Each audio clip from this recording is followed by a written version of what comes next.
સુરતના હીરા ઉદ્યોગની મંદીએ રત્ન કલાકારોના જીવનમાં મુશ્કેલી ઉભી કરી છે। લાંબા સમયથી ચાલી રહેલી મંદીથી થાકી ગયેલા રત્ન કલાકારો વતનની વાટે છે। આવક વિના જીવન નિર્વાહ ન થઈ શકતા રત્ન કલાકારો શહેર છોડી રહ્યા છે। બાળકોના ભણતરનો પણ ખર્ચ ન ઉઠાવી શકતા શાળાઓમાંથી એલસી કઢાવવાની સંખ્યામાં વધારો થયો છે। દિવાળી પછી કેટલાય રત્ન કલાકારોએ શાળામાંથી બાળકોના નામ લઈ લીધા છે। વરાછા ઝોન સમિતિના 50 શાળામાંથી 603 વિદ્યાર્થીઓ શાળા છોડવાનું સામે આવ્યું છે। સૌરાષ્ટ્રના સૌથી વધુ લોકો વસે છે તેવા વરાછા વિસ્તારની શાળાઓમાં જ વિદ્યાર્થીઓના એલસી કઢાવવાની સંખ્યા વધી રહી છે।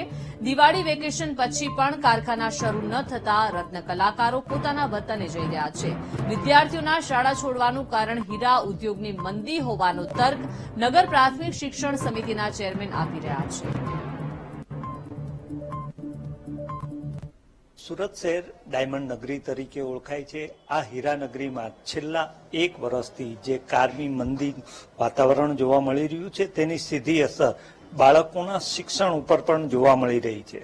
ખાસ કરીને નગર પ્રાથમિક શિક્ષણ સમિતિ કે જ્યાં તદ્દન મફત શિક્ષણ આપવામાં આવે છે ત્યાં દિવાળી પછી 603 વિદ્યાર્થીઓએ પોતાના એલસી લઈ લીધા છે, એટલે કે વાલીઓએ પોતાના બાળકોના એલસી લઈ લીધા છે।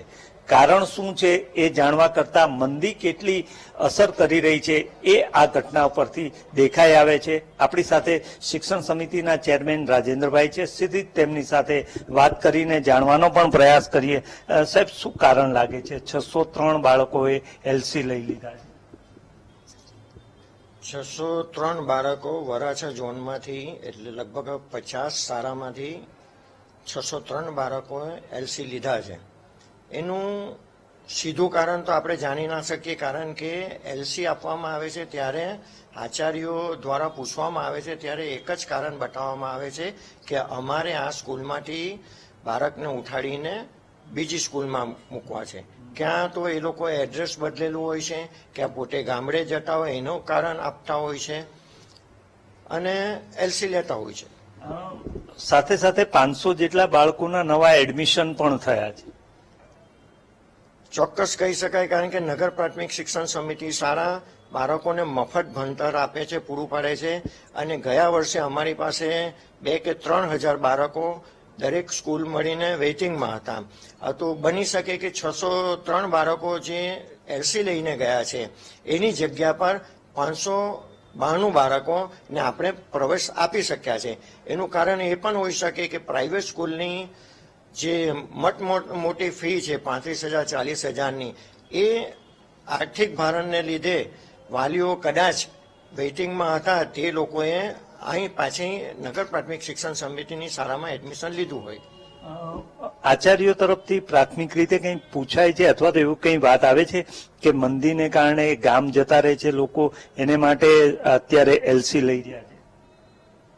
ચોક્કસ અનઓફિશિયલી આપણે કહી શકીએ કે શાળાના આચાર્યો પણ આ બધાની સાથે સંકળાયેલા હોય, નિરીક્ષકો પણ સંકળાયેલા હોય, તો એ લોકોનું મંતવ્ય આપણે લઈએ તો લગભગ જાણી શકાય કે કદાચના આ કારણ મંદીનું હોઈ શકે।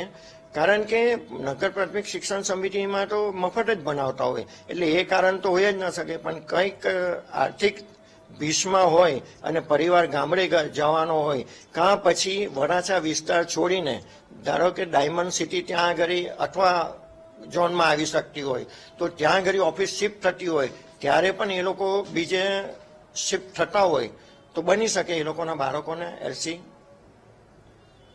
ચોક્કસ કારણો ઘણા બધા છે, પરંતુ મુખ્ય કારણ મંદી હોય તેવું અત્યારે પ્રાથમિક રીતે પણ લાગી રહ્યું છે। એક તરફ 600 જેટલા બાળકોના એલસી લેવાના અને બીજી તરફ 500 જેટલા નવા એડમિશન થવા, આ બંને જે ઘટનાક્રમ છે એની વચ્ચે કંઈક ને કંઈક હીરા ઉદ્યોગની મંદી જ કારણભૂત હોય તેવું પ્રાથમિક રીતે લાગી રહ્યું છે। કેમેરામેન સરજુ પારેખ સાથે શૈલેષ ત્રિવેદી, BTV ન્યૂઝ, સુરત।